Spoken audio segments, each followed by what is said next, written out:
Hey everybody, it's Brian Shannon from Alphatrends.net. It's Friday, the 24th of May, and we have a long weekend coming up, so take advantage of that, obviously. We had a good week for Ethereum, especially, up 20% as the ETF got approved in there, and ETHE had a great run. Bitcoin was up a little bit as well, but oil continues to lose ground, and some of the other sectors too, so I guess you would call it mixed. I don't really like that phrase, but that's basically what it was. If you look at the action from this week, we're basically, again, we were neutral here. We held on to the majority of the recent gains. We dipped slightly below that prior low, and that was enough, I think, to just trap some short sellers and squeeze them today. Yesterday, we saw that gap higher that failed, and then we sold off in heavy volume, and today we rallied on lighter volume. So people who look at volume would traditionally tell you that that's negative. I'm going to tell you, though, that the buyers got back control today because this is the 2-day volume weighted average price. It means the average price that the S&P 500 traded at was right here over the last 2 days, meaning we closed right at it, basically neutral the last 2 days. So we had a bearish engulfing day is what the candlestick people will tell you, followed by an inside day. I'll tell you, let's see what happens. We're just going to be cautious while we are in this bigger range right now, defined realistically by 531.5 to 525. And if we get trapped below the 5-day moving average and start making a pattern of lower lows and lower low highs below it, then perhaps we're due for a test of the 20-day moving average and the anchor from the test of the year-to-date anchored VWAP. And that's where this rally, as we know, began just at the beginning of the month, was at the year-to-date anchored VWAP. So that would perhaps bring us down towards 520. I'm kind of hoping we see that. It would be nice to have that happen. Next week is a holiday shortened week. I think that, I'm basically not going to be around most of the time, so I'd love to see it just kind of drift lower and not be able to participate. So that's my selfish thought. But my unselfish objective thought is that we're kind of in a range here. We're extended. We've been rallying on lighter volume throughout this rally since this low right here. And the biggest volume comes at turning points. So that's what we had there, and that marked exactly that low. We had increasing volume on the decline, biggest volume at the end of that, followed by a lighter volume rally, and only price pays. So let's keep an eye on this 525-ish level. If that breaks down, we get trapped below it, then it looks like a quick move to 520. For the NASDAQ, same story that, some people will tell you just because it was big volume on Thursday and light volume, and I think it was the lightest volume of the year, at least for these ETFs it was. But we closed above the average price of the last 2 days. So this looks like a shakeout that trapped short sellers, and now the buyers are back in control. If we break back below this level, then that is likely to lead to a bigger bout of profit taking, which could lead to the anchor from this rally that began right here and the 20-day moving average. So maybe 443. We're still clearly in these markets. Let's just take a look at the weekly time frame. Beautiful uptrend, but 7 up, what is this? 1, 2, 3, 4, 5 up weeks in a row. Go back and look at the last times you've seen 5 up weeks in a row. We generally tend to rest after 5 or 6 weeks. There's nothing scientific about that. It's just a casual observation, and maybe that means we need to just digest these gains a little bit through time and go sideways a little bit. The Russell 2000, as I've been saying, I've been avoiding this because this entire rally that we've just seen occurred with gaps almost every day, making it pretty much untradeable. We did break below this support here on Thursday, actually Wednesday afternoon, and then rallied up on the open, and sellers came in on Thursday. So, we're making a pattern of lower lows and lower highs below declining 5-day moving average, but we're into an area that is likely to become where support is found, and that is this thin blue line is the 50-day moving average, the red line is the anchor off of the year-to-date high, and the purple is the anchor off of the low from April. So when we back it out to a weekly time frame, you can see we're still bullish looking overall, but it's just a choppy mess, and really, to me, has been untradeable. We'll talk about Bitcoin ETFs, Solana here in a few minutes, but semiconductors, the tail being NVIDIA, wagged the dog. which is SMH. You know, the stocks move first. You've got to find the leaders in these sectors. To me, it's always about a bottoms-up approach in stock market investing. I never start with the SMH and then say, well, what are the components? I need to look for the strong stocks.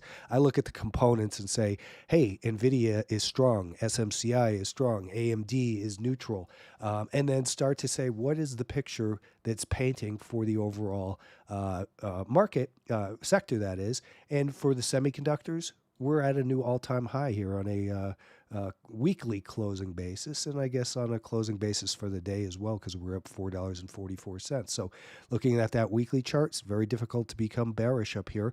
We always do have to consider, you know, when we're extended as we are right now, that maybe we're going to see some profit taking. But again, with NVIDIA holding on to gains, adding to gains today, there's really no reason to look for this market to be, pulling back for any short-term period. We've been riding the rising 5-day moving average here for the last month, and every test of that 5-day moving average has been bought. So continue to monitor the 5-day moving average, the direction and the slope of the 5-day moving average, and you'll have an advantage over other participants. Biotechs pulled back just the way we wanted them to. They had some trouble up here with the anchor from the year-to-date high. They're now kind of pinching, you could say, between the anchor from the low and the high. The problem is, and here's the thing, the anchored VWAP pinch was a chapter in my anchored VWAP book, and a lot of people seem to cling on to the anchored VWAP pinch. There's nothing special about it, because what you have to recognize is we have a declining 50-day moving average.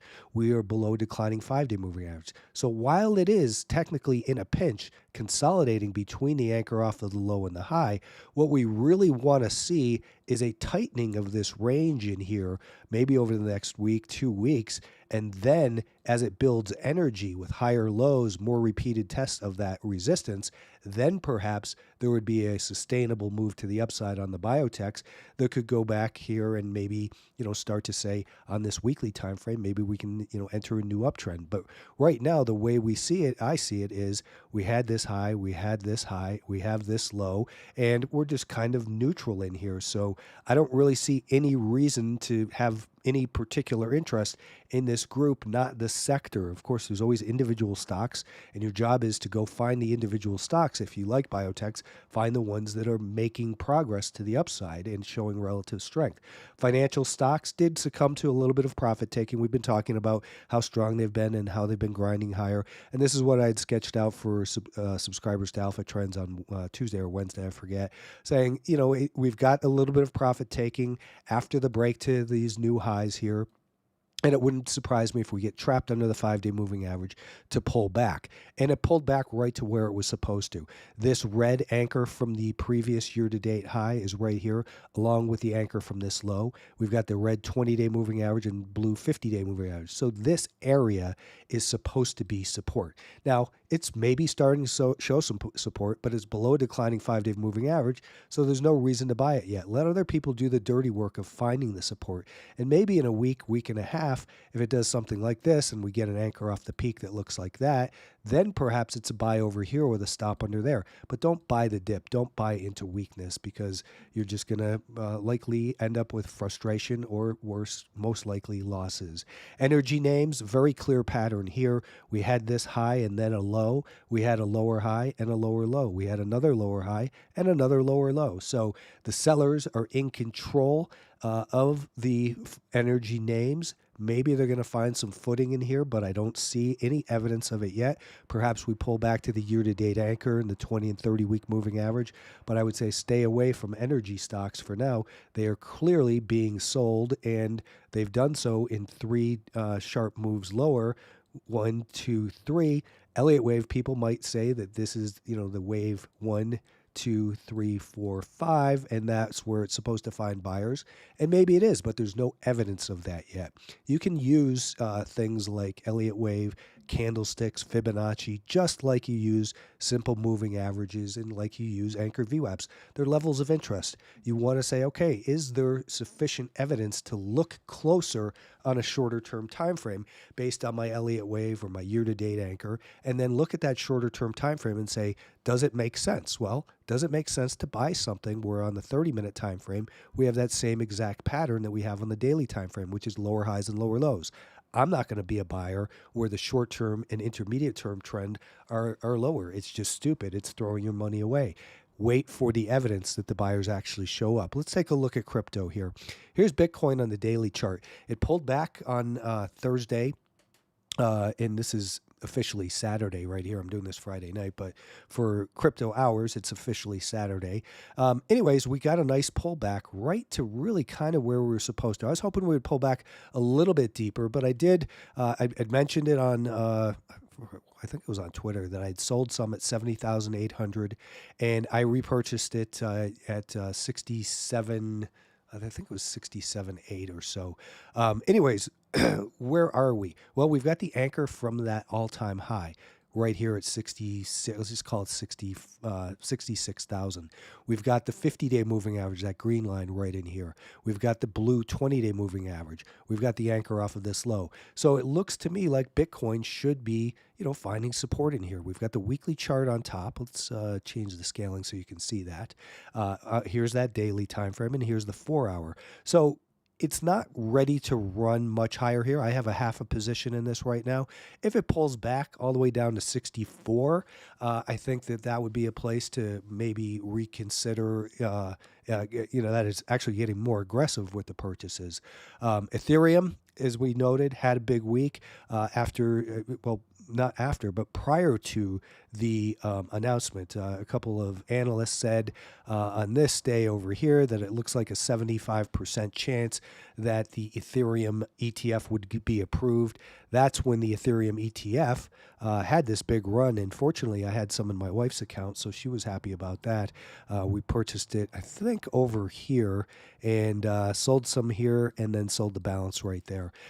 Anyways, Ethereum, now that discount has closed, so you had a much better move in terms of percentage, more than 50% move versus the 20% move in Ethereum proper, because it was trading at a discount, and because people didn't believe the trust would be able to be converted to an ETF.